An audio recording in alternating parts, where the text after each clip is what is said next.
banyak di golongan para santri ini, santri malahan, yang dihantui rasa was-was. Tahu was-was? Was-was itu gini, Nabil seumpamanya Nabil takbir Allahu Akbar, gak cepat mantep Bil, malah ingat seseorang Bil, ingat orang gunung Bil. Loh, saya punya kawan di Lirboyo itu kalau wudhu hampir setengah jam. Iku wudhu tok iki rek. Usolli fardol fa usolli kata udah lama. Saya punya kawan kalau mau sholat lamanya luar biasa. Bahkan ini penyakit, bukan orang bodoh. Was-was itu bahkan penyakitnya orang yang pinter-pinter. Orang yang pinter, orang bodoh biasanya malah nggak punya penyakit was-was. Sah tak sah urusan budi, Allahu Akbar, marah. Gitu. Ini kalau orang bodoh itu malah los-losan. Maka nih orang bodoh itu malah sulit diganggu setan dalam masalah ini. Itu kok nggak was-was? Oh bodoh itu. Gitu. Saya dulu pernah kena terjangkit was-was, tapi nggak lama, 2 bulan kalau nggak salah, dipanggil guru saya. Alhamdulillah. Itu kalau was-was itu sulitnya untuk menghilangkan tuh luar biasa. Betul.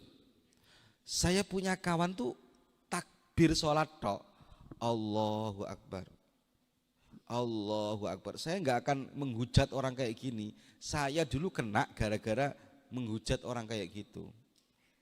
Gitu. Kan barang siapa gimana, man ayyara akhahu bidzambin lam yamut hatta ya'mala. Barang siapa mencaci dosa orang lain, maka dia akan melakukan dosa yang sama. Man ayyara akhahu bidzambin, barang siapa mencaci dosa yang dilakukan oleh saudaranya, dicaci habis-habisan, tunggu pada masanya kau yang mencaci akan melakukan dosa yang sama. Ayo. Saya juga termasuk kena itu. Apa itu sholat mau takbir aja lama sekali. Loh iya, sampai imamnya selesai dia belum selesai takbirnya. Bayang no, imam Allahu Akbar, makmum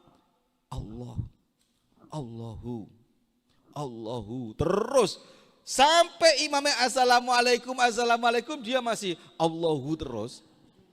Ini terjadi sehingga dia membuang waktu yang banyak. Saya sampai ya Allah, kok ada orang was-was sedemikian ngerinya. Itu ya. Maka ini was-was kamu jangan mentertawakan, tapi kamu harus punya solusi. Was-was kamu jangan menghina, khawatir kita yang menjadi apa? Solusi. Ya, menjadi kita yang diuji oleh Allah. Gitu ya Akbar, paham ya? Iya. Nah, gitu. Nah, makanya ojo menghina orang yang was-was. Nah, sekarang saya kasih tahu. Ini contoh, ini adik saya pengasuh Pondok Tanjung ini, Gus Taufik ini kena was-was. Terus pulang dari Yaman malah sembuh. Penyakit was-wasnya sembuh. Nah ini penting ini. Gimana cara menyembuhkan penyakit was-was? Ini perhatikan ini. Sampai besok kalau pulang akan ditanya ini pasti. Makanya sekarang harus ngerti. Al-waswasatu minasyaiton, bahwa was-was itu adalah gangguan daripada syaitan. Was-was itu penyakit kan? Orang yang punya was-was itu bagaikan orang yang dilanda penyakit, tapi penyakit psikologis. Sehingga orang yang dilanda penyakit was-was itu pengobatannya 2. 1 zahir, nomor 2 batin. Batin tok enggak cukup, lewat doa-doa yang diajarkan para ulama. Zohir tok juga kurang. Zohir gimana? Ini paling penting. Orang yang punya penyakit was-was, zohir dilawan. Itu nomor satu. Contoh, ada orang kok dia takbir diganggu setan. Allahu Akbar, enggak pas, enggak usah dengarkan. Kamu jawab dalam hati kamu, pas, enggak pas, sah, enggak sah, saya lakukan.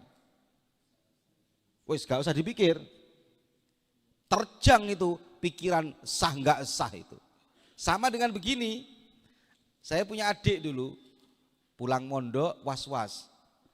Itu setiap mau sholat itu seakan-akan atau dari jeding itu seakan-akan keluar kencing, curut gitu, seakan-akan. Sehingga dia itu kejeding lama, balik lagi, ketahuan orang tua kita. Akhirnya orang tua terus ngomong gini, kamu kenapa Jong? Kok seperti itu? Seakan-akan begini dan begini, panjang dia cerita. Terus orang tua ngomong gini, bilang ke hati kamu sendiri, meskipun keluar kencing satu timba, ini guru, ini orang tua saya, meskipun keluar kencing satu timba, kamu bilang dalam hati kamu, tetap kamu akan sholat, tetap kamu tidak akan kejeding lagi. Dibilangkan sama hatinya, dek, meskipun saya kencing, saya tetap akan sholat. Betul, terasa setan ganggu, enggak setimba, sholat dia. Sholat dilawan betul. Alhamdulillah dari dia melawan itu, semenjak itu Allah menghilangkan penyakit was-wasnya. Jadi ketika dia takbir Allahu Akbar, enggak pas, lawan saja. Pas, teruskan. Biasanya orang pinter yang kena penyakit itu Allahu Akbar kok kayak enggak pas. Kalau orang bodoh malah enggak punya pikiran apa-apa. Allahu Akbar, sah, setan mau ganggu, enggak sah, apanya gitu. Dilawan sama orang bodoh. Orang bodoh itu lebih cerdas itu cara melawan setannya. Nah, karena orang bodoh itu perlu dilestarikan itu dalam melawan. Nah itu sebenarnya orang bodoh itu, saya tanya sama kamu, jadi Gus Bahak ini, sebenarnya orang bodoh itu pinter apa bodoh? Orang bodoh itu pinter apa bodoh? Orang bodoh itu mestinya dia pinter, karena orang pinter itu butuh usaha. Usaha itu sulit. Orang yang menghindari kesulitan berarti orang pinter. Berarti orang bodoh itu sama dengan orang pinter, ya. Pinter nih, lestarikan kebodohan. Yes. Sudah. Gimana caranya? Yang pertama ini dilawan. Ya besok kamu akan ditanya jawaban ini. Lawanan. Ada orang takbir, enggak pas-pas, pas gitu aja sudah. Enggak usah dilawan. Bahkan Imam Ghazali itu pernah dawuh dalam kitab ini, Ihya ini. Ada orang itu hatinya dibisiki gini, Gusti Allah itu 2, Gusti Allah itu 3, Gusti Allah itu 4. Itu kata Imam Ghazali suruh mengatakan begini, iblis gitu toh. Sambil ketawa, iblis gitu toh. Itu Imam Ghazali itu. Suruh ketawakan. Ketawakan apa Imam Ghazali? Ngetawakan setan yang mengganggu dia. Karena setan kalau kita turuti, ya Allah, ya Allah, ya Allah, setan semakin senang. Setan semakin bahagia. Bahagianya setan bukan karena itu, karena dia berhasil mengganggu kamu. Kamu suruh ketawa. Gusti Allah itu loh, semua ini Gusti Allah. Setan, itu dong. Maksudnya jangan dilawan. Itu cara paling ampuh untuk mengobati penyakit was-was. Secara batin apa? Kan ada usaha zahir, ada usaha batin. Usaha batinnya adalah mengamalkan doanya para ulama.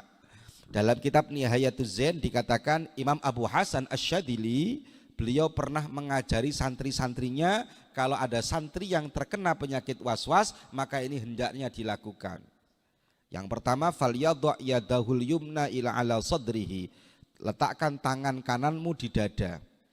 Wal yaqul, kemudian ucapkan subhanal malikil quddusil khallaqil fa'al.